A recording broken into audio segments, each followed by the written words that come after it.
और एक बड़ी खबर और एक बुरी खबर आपको बता दें, प्रणब मुखर्जी नहीं रहे हैं। ये बहुत बड़ी खबर है, बहुत ही दुखद ये खबर हम आप तक पहुंचा रहे हैं। पूर्व राष्ट्रपति प्रणब मुखर्जी का निधन हो गया है। 84 साल की उम्र में प्रणब मुखर्जी का निधन हुआ है। आप जानते हैं 10 अगस्त से, हालांकि बेटे अभिजीत मुखर्जी ने ट्वीट करके ये जानकारी दी है। उनकी तरफ से ट्वीट किया गया कि भारी मन से मैं ये आपको जानकारी दे रहा हूं कि मेरे पिता श्री प्रणब मुखर्जी वो गुजर गए हैं। डॉक्टर्स की तरफ से बेस्ट एफर्ट्स, मतलब बड़ी कोशिशें की गई। हॉस्पिटल में वो एडमिट थे 10 अगस्त से, आपको बता दें 10 अगस्त से वो अस्पताल में भर्ती थे। और ये अभिजीत मुखर्जी की तरफ से ट्वीट किया गया है कि बड़े भारी मन के साथ मुझे बताना पड़ रहा है कि प्रणब मुखर्जी नहीं रहे हैं, मैं उनके पिता नहीं रहे हैं। हमारे साथ इस वक्त कांग्रेस के नेता राशिद अल्वी इस वक्त फोनलाइन पर मौजूद हैं। राशिद साहब, दुखद खबर, बुरी खबर, प्रणब मुखर्जी का निधन। राशिद अल्वी साहब, एक बहुत दुखद खबर है। प्रणब दादा एक बहुत ही सीनियर, इंटेलिजेंट देश के नेता थे। उनका बहुत बड़ा कंट्रीब्यूशन देश के लिए रहा है। मेरे जाती रिश्ते उनके साथ बहुत पुराने रहे। दादा बहुत खूबियों के मालिक थे। पार्लियामेंट के अंदर जब बोलते थे तो तारीखें इस तरह बता देते थे कि कब कौन सा वाकया कब हुआ, पार्लियामेंट के अंदर कौन कब बोला, कि हैरत ज़दा रह जाते थे लोग कि प्रणब दादा की मेमोरी, दादा की याददाश्त इतनी ज़बरदस्त रही है। बहुत तकलीफ की खबर है कि वो हमारे बीच नहीं रहे। इतिहास का एक पन्ना ख़त्म हो गया। वो हमेशा हम सबके दिलों में रहेंगे। देश उन्हें हमेशा याद रखेगा।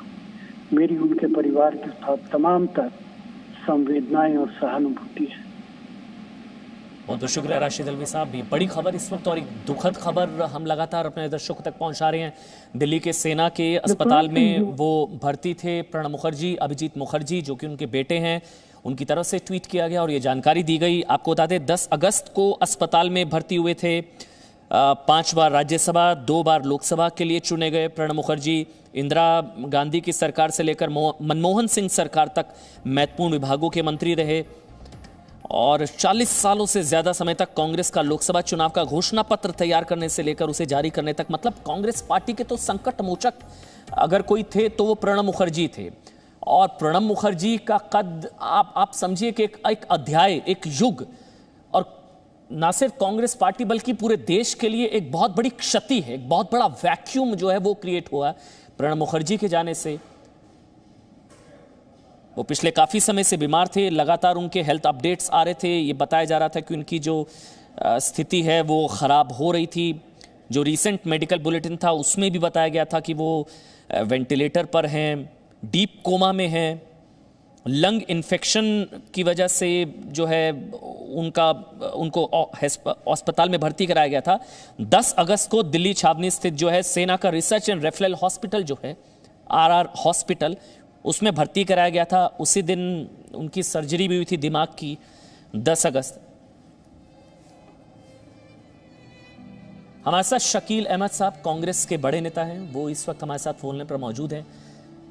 शकील अहमद साहब, एक बड़ी क्षति, प्रणब मुखर्जी हमारे बीच में नहीं रहे।